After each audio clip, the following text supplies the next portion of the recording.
સુરત શહેર અને જિલ્લામાં હાલ કોરોના સંક્રમણ યથાવત છે, ત્યારે બુધવારે પણ કોરોનાના નવા કેસો યથાવત રહ્યા છે।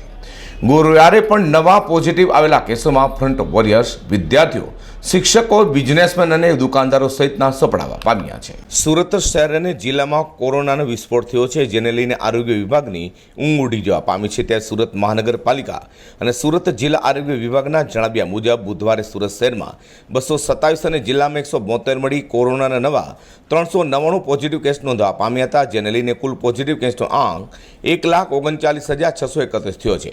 સુરત શહેર અને જિલ્લામાં વધુ 7ના મોત સાથે કુલ મૃતાંક 2054 છે। સુરત શહેરમાંથી 481 અને જિલ્લામાંથી 244 મળી કુલ 725 દર્દી કોરોના માત આપી સાથે ઘરે પહોંચ્યા હતા, જેને પગલે કોરોનાને માત આપનાર દર્દીઓની સંખ્યા 1,32,878 થઈ છે। હાલ શહેર અને જિલ્લામાં કુલ એક્ટિવ કેસની સંખ્યા 4,699 છે, જેમાં સુરત સિટીમાં 1,08,751 કોરોના પોઝિટિવ કેસમાં 1,601ના મોત થવા પામે છે, જ્યારે સુરત જિલ્લામાં કુલ 30,880 કોરોના પોઝિટિવ કેસમાં 453ના મોત થવા પામે છે। સુરત શહેરમાંથી 1,04,145 અને સુરત જિલ્લામાં 28,733 દર્દી કોરોના માત આપી સાથે ઘરે પણ પહોંચ્યા છે। Azhar Qureshi, G10 news.